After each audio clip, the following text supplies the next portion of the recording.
Welcome to the Human Capital Innovations Podcast, your go-to source for personal, professional, and organizational growth and development. We hope you tune in often for all things people management, organizational development and change, organizational leadership, and social impact related.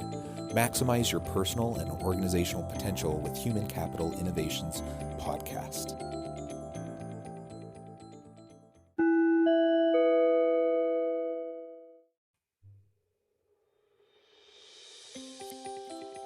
Welcome to the Human Capital Innovations Podcast. In this HCI podcast episode, I continue my weekly servant leadership discussions with Dr. Eric Russell. This week, we explore the concept of vision as it relates to servant leadership.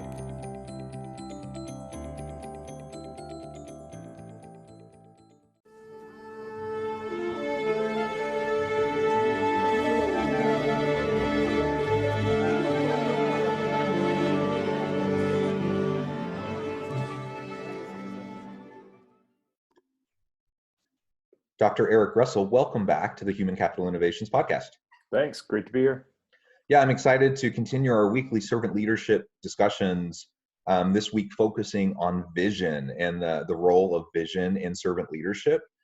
For listeners who may not have caught the previous episodes in our weekly servant leadership series, each week over the last 3 months or so, we've been tackling different aspects of servant leadership, different core principles, different core characteristics or elements of servant leadership, and really dissecting those elements and exploring them more in depth. And Dr. Russell has been joining me each week for these discussions. Dr. Eric Russell is an associate professor of emergency services at Utah Valley University and an HCI research associate. So welcome back, Eric. Anything you want to share by way of background before we dive in? No, this is a great topic to talk about because it's also a topic that is just overkilled in and misunderstood in so much of the literature. So it'll be good to go on a tirade about it. Good. I like tirades, and I especially like tirades with you. They're always fun. They are. They are. All right. So vision. Vision. Any listener out there probably even cringes a little bit when I say the word vision, because vision and mission, they get overused. Every organization has a mission statement. Every organization has a vision statement. In my experience, most organizations usually don't live up to their mission or vision statements. So they end up being these, these documents that are shared or a plaque that's on the wall. But you have to be able to walk the walk, when you espouse certain values, and organizations often fail at that. And so I think over time, a lot of individuals have become skeptical of those types of statements. And so I think that's part of our tirade today, is kind of tackling that aspect of it, but then pulling back and saying, okay, but what really at its core is vision, and how does it impact and help with authentic servant leadership? So what do you think? Let's hear it. What's the tirade about vision in organizations? Well, it follows what you were just saying on how they create their mission statement, their vision statement. You see it in strategic planning constantly with these organizations. It's like, this is our mission, this is our vision, and then you ask the vast majority of people that are employed with these organizations and serve in these organizations, what is your organization's vision statement? They don't even know what the hell it is, right? And one of it is, vision becomes a checkbox, especially in the strategic planning process. All right, so we put a bunch of people in a room, we came up with our vision statement, we have our mission statement, we've got our 1, 3, and 5 year goals. This is what we're going to do. And it's missed to what vision really is, okay? What vision is, and when we talk about servant leadership, what vision was for Robert Greenleaf, the father of modern servant leadership, vision was servant leadership. So he had a vision for a better way of doing things for organizations. So again, he experienced the toxicities and that existed in the bureaucracies and the behaviors in organizations. And he was like, there's a better way. And so he took that concept from Hermann Hesse's A Journey to the East, the fact that he was a Quaker, the fact that he also studied Eastern philosophy. And he was like, I feel that there is a better way to lead people and to get organizations to the mountaintop of creativity and success and all of this kind of stuff. Well, that was a vision, okay? If The Servant as Leader was just an essay that got published by Greenleaf and it sat on a shelf, then it was just a really good idea. But other people came along and they took that idea and they put it into action through research, through writing. They created servant leadership organizations. They created centers for servant leadership in order to build it. So the vision is nothing more than a dream unless it's brought into fruition, okay? And that's why just creating a vision statement and setting it on the shelf, that is just, it's a waste of time. And that's why I think people push back on the concept of vision, is because they've heard it so many times in their organizations. And then it's overused with the whole quote unquote great man theory of leadership. Is the great leader is the one that's born with vision. Well, that's crap. That's not true. We know through research that that's not true, but it's force fed to people constantly. All right. It's that John Wayne, looking blue suit, red tie, 6'3", salt and pepper hair, sage on the stage, why? It's crap. None of it's true. And so we've sold people on the idea that that person has these great visions and they were born this visionary and there's some kind of biblical prophet, then they can see the direction in which it needs to go. But when we dissect it and we teach this in servant leadership to people, that the vision is the idea that comes together through your ability to conceptualize, have foresight, your awareness. When those things come together, like with Greenleaf, he saw that there was a better way. He felt it in his heart, and it took years to really bring it together. That was his vision for a better way. And if people understood vision like that, I don't think that, and it wasn't used the way that it is in organizations, I don't think you would see the pushback on it, because it's very important. Vision is so important. Like with foresight, Greenleaf said the leader who lacked foresight is a failed leader. Well, without vision, which Kathleen Patterson, again, Dr. Patterson discovered vision as one of the 7 virtuous constructs of servant leadership. It matters because that's the way you're going to go. It's not a statement that's just written in a 3-ring binder for some accrediting agency to go, hey, look, you met your mark. It's the pathway in which you're going to walk. And way too many times it is, I don't know, for lack of a better word, you probably have a better word than I do, but it's just bastardized. It's a space filler and it's overused. And that was my soapbox.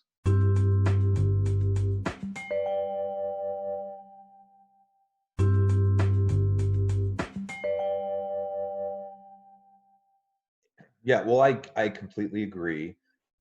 First, it's super important, right? And so vital. It's vital. You need to have, I think having a good mission statement and a good vision statement are important for organizations. And I think a leader having vision is important, but doing it in name only doesn't do anything, right? It is just a waste of time. And that's where the frustration comes, is because so many people, and you and I have been there, we've been in endless meetings where you're wordsmithing these types of statements, or you're creating the strategic plan and including a vision statement or whatever. We've been there, and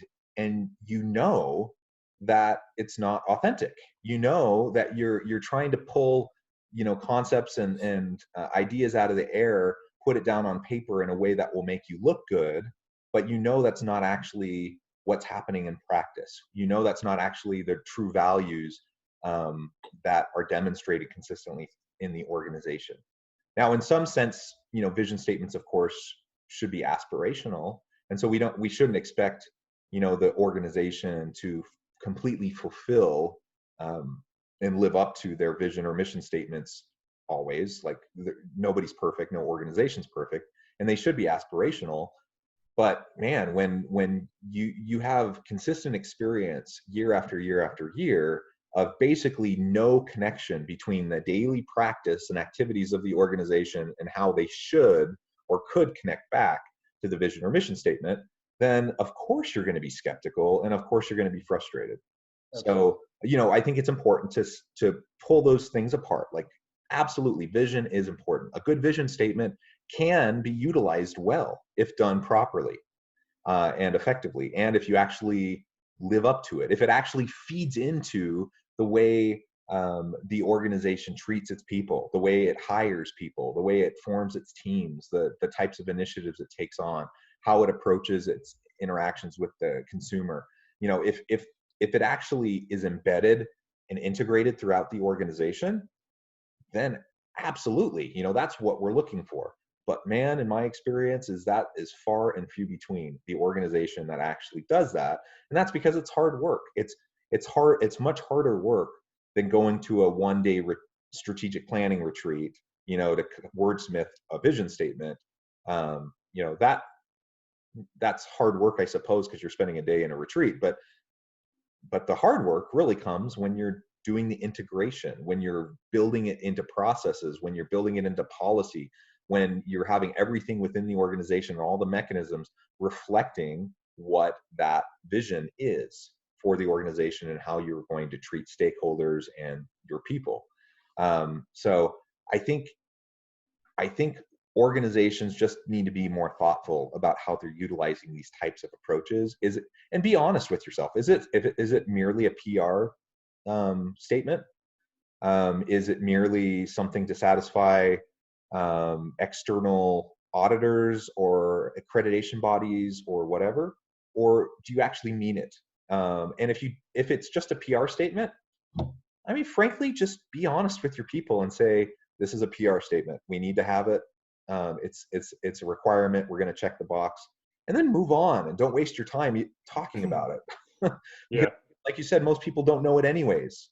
And so, check the box and move on. But hopefully it's something that truly will be reflective of the organization and that you can integrate, and that people would feel excited to know, and they wouldn't be able to not know it because it's embedded into everything that they do every day. And so whether they got the wording exactly right, they would know the key concepts and they would know how they play into their jobs. But it's far and few between the organization that does that. Yeah, because the vision needs, your vision can't be, well, one day I want to own a Ferrari. Well, great. Work hard, save, maybe go into debt. I don't know. I'm not here to judge. And you can drive a Ferrari. It's yours. But that's not a vision. A vision doesn't have an end. That's the thing about a vision. The vision for an organization needs to be that this is the pathway in which we're going to walk into perpetuity. This is it. This is what this, and it's why it matters. So the vision for an organization really needs to be the organization's why. It needs to be, this is the reason we exist, is for this. And every single thing that we do, and I mean, academia is a perfect example of this because you're watching the pushback happen right now. There was a great talk the other day by Scott Galloway and Andrew Yang on this very issue. So let's look at it from an academic standpoint. In academia, the role of academia is to pass on knowledge and to discover new knowledge. That's it. It's the faculty-student relationship in the classroom and the faculty's relationship with their discipline in research and scholarship. That's the whole existence of a university.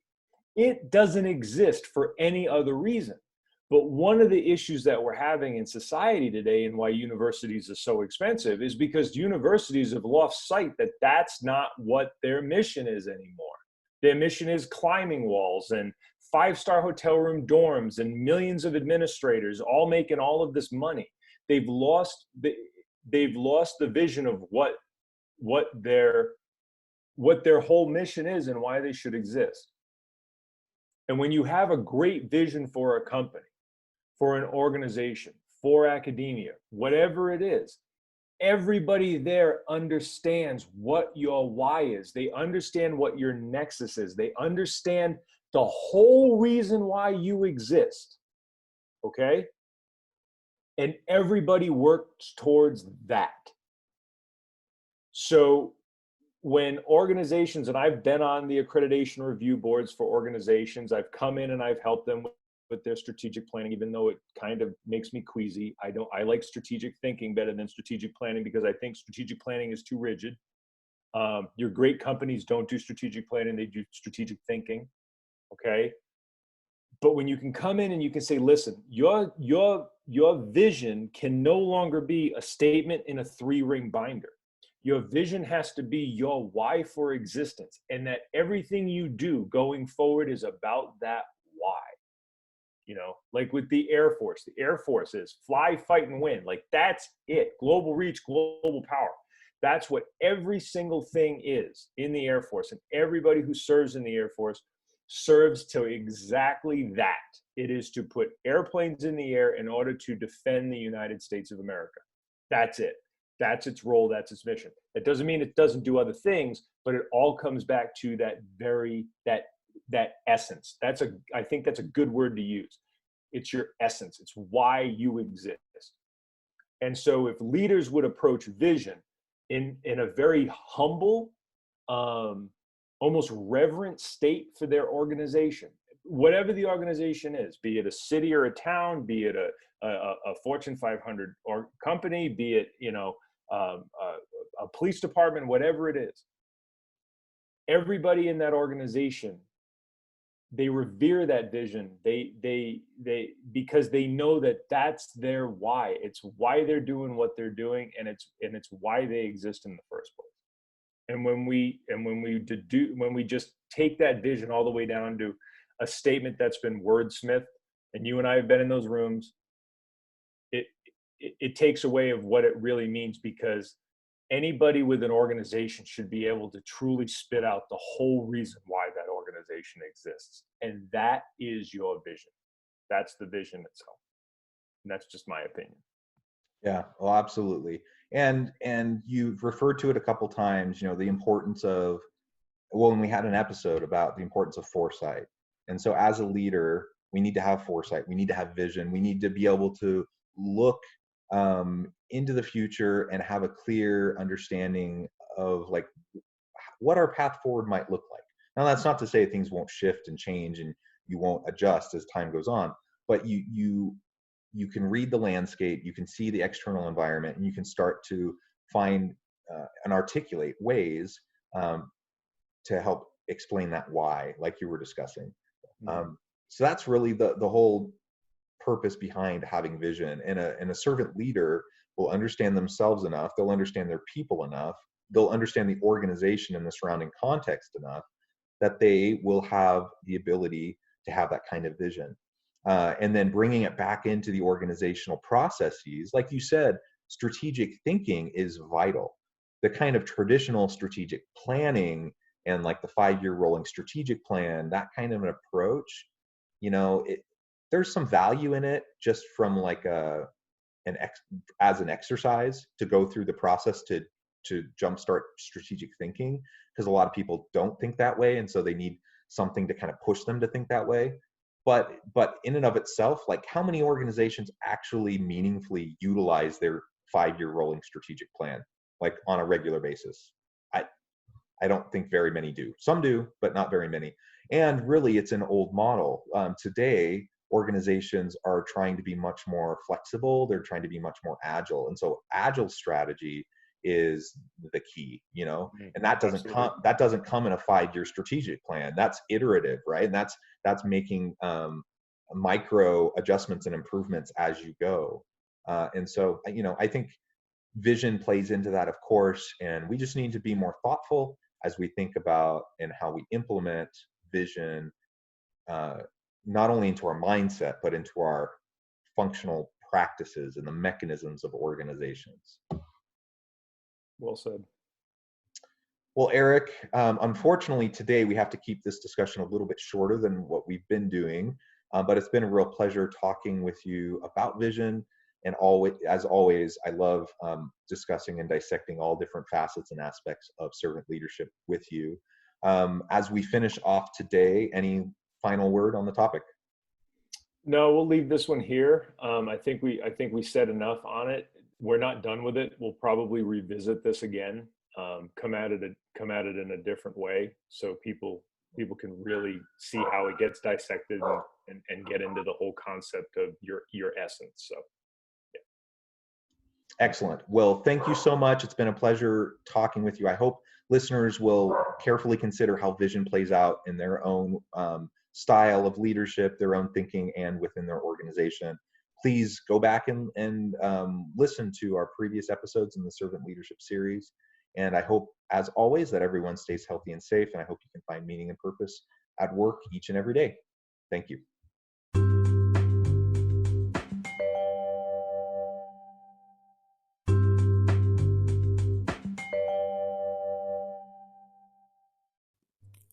Thanks again for joining us for this episode of the Human Capital Innovations Podcast. I hope you stay healthy and safe and that you have a great week.